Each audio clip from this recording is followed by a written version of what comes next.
فیض رضا جاری رہے گا، فیض رضا جاری رہے گا۔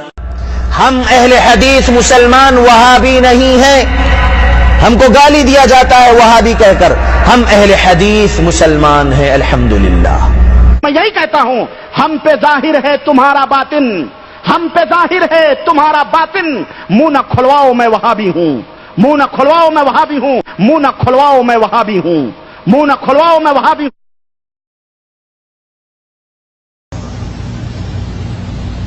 تقلید شرک ہے۔ بھیونڈی میں بمبئی کے اندر ایک اور ملا، بیچارہ 40 دن کا چلہ لے کے آیا تھا۔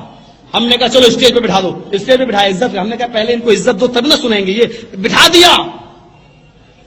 ایک سوال کر دیا اس نے تقریر سن کر، مولوی صاحب آپ کس امام کو مانتے ہیں؟ میں نے کہا الحمدللہ میں چاروں کو مانتا ہوں۔ میں نے کہا مائک دے دو اس کو، اناؤنسر کے پاس جو مائک تھا اس کو دے دیا۔ میں نے کہا میں چاروں کو مانتا ہوں۔ نہیں چاروں کو تو ہم بھی مانتے، آپ تقلید کس کی کرتے ہیں؟ میں نے کہا میں چاروں کی کرتا ہوں۔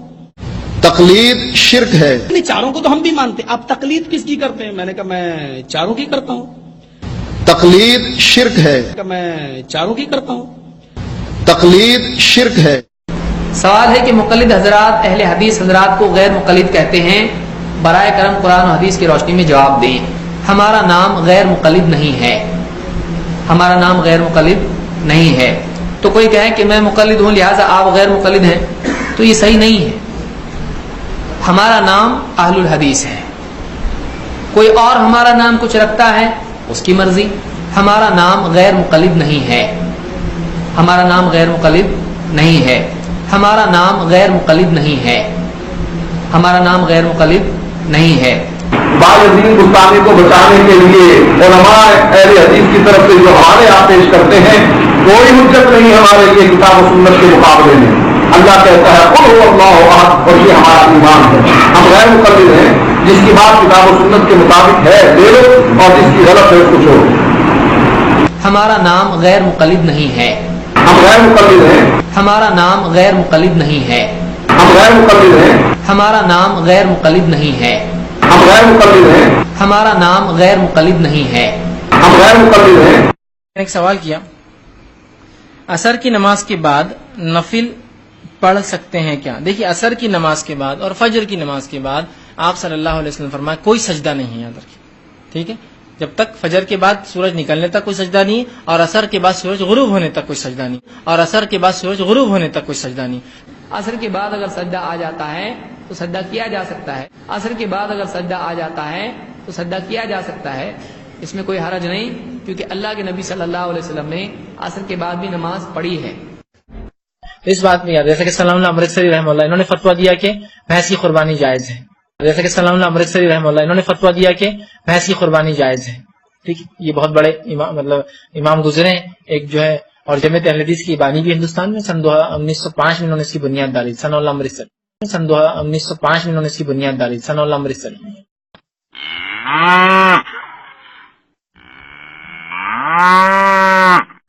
اسی طرح بعض لوگوں کے ہاں رواج ہے بھینس کی قربانی کرنے کا، بھینسے کی قربانی کرتے ہیں، تو بھینس کی قربانی جائز، بھینسے کی قربانی جائز نہیں ہے۔ کیوں؟ قربانی کے جانور رسول اللہ صلی اللہ علیہ وسلم نے بیان کیے، اونٹ میل اور فیمیل، اسی طرح گائے، اسی طرح بکری، یہ 3 قسمیں بیان ہوئی، کیونکہ میل فیمیل جتنی ہے، بکری کے بعد میڈھا، مینڈے کی آگے جتنی نسلیں ہیں وہ ساری جائز ہیں، بھینس کا ذکر حدیث میں نہیں۔ قربانی کے کتنے دن ہیں؟ قربانی کے کل ملا کر 4 دن ہیں۔ ایک تو قربانی کا دن جس کو یوم النحر کہتے ہیں، اور اس کے بعد 3 دن ایام التشریق کے، قربانی کے بعد عید کے دن کے بعد بھی 3 دن قربانی کے ہوتے ہیں۔ اللہ کے نبی صلی اللہ علیہ وسلم کی ایک حدیث ہے جس کو امام احمد نے روایت کیا ہے، اور جبیر ابن مطعم سے یہ روایت موجود ہے کہ وَكُلُّ أَيَّامِ التَّشْرِيقِ ذَبْحٌ، ایام التشریق سب کے سب ذبح کے دن ہیں۔ ایام التشریق کون سے ہوتے ہیں؟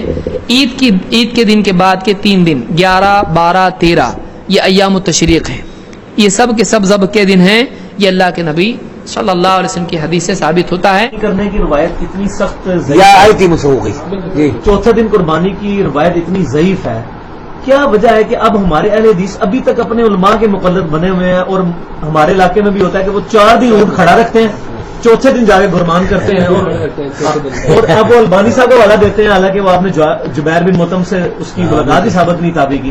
اس پہ آپ مجھے بتائیں کہ میں اس کا کیا جواب دوں جی، وہ تو ان سے پوچھے جی کہ یہ غلطی آپ کے نزدیک ہے 3 دن قربانی کرنی چاہیے؟ 3 دن جو ہے قربانی کرنا یہ یعنی آثار صحابہ سے ثابت ہے، حدیث کے عموم سے بھی یہی ملتا ہے. 4 دن قربانی کرنا چوتھے دن یہ نبی کریم صلی اللہ علیہ وسلم سے یا صحابہ سے ثابت نہیں. تابعین میں سے کچھ 1-2 تابعین سے ثابت ہے، جواز تک ہے، لیکن بہترین بات نہیں ہے. بہترین تو اول دن ہی ہے، اور 3 دن کی قربانی کرنی چاہیے. 3 دن میرا مضمون چھپا ہوا ہے سر. وہ اس میں جو آخری فکر مجھے بڑا پسند ہے کہ بخاری مسلم میں ہے کہ نبی صلی اللہ علیہ وسلم نے 3 دن سے زیادہ گوشت رکھنے سے منع فرمایا ہے. جی وہ واضح اشارہ ہے. جی ہاں 3 دن والا. امام مسلم سیدہ عائشہ رضی اللہ تعالی عنہا سے روایت کرتے ہیں کہ اللہ کے پیارے حبیب علیہ الصلوۃ والسلام نے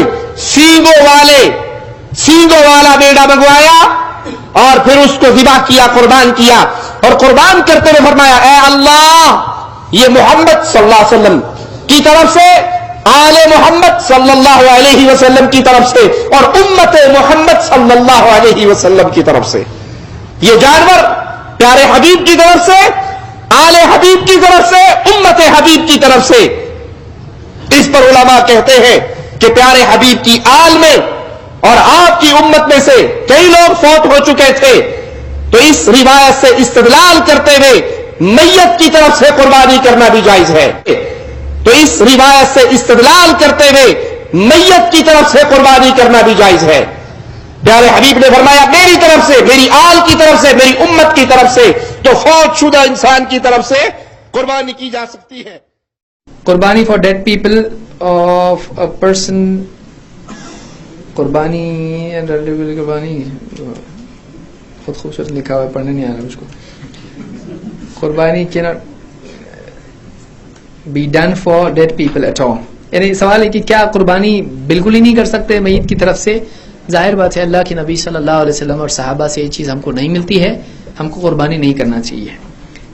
عام لوگوں کا یہ خیال ہے کہ اگر ایک مولوی کچھ کہتا ہے دوسرا کچھ کہتا ہے تو یہ مولوی اکٹھے کیوں نہیں ہو جاتے اور بیٹھ کر ان مسئلوں کا حل کیوں نہیں نکال لیتے؟ اگر اکٹھے ہو جائیں گے تو ان کا پیٹ آپ بھرو گے کیا؟ یہ بیچارے لڑواتے ہی اس لیے کہ یہ لڑتے رہیں، ہماری دال روٹی چلتی رہے.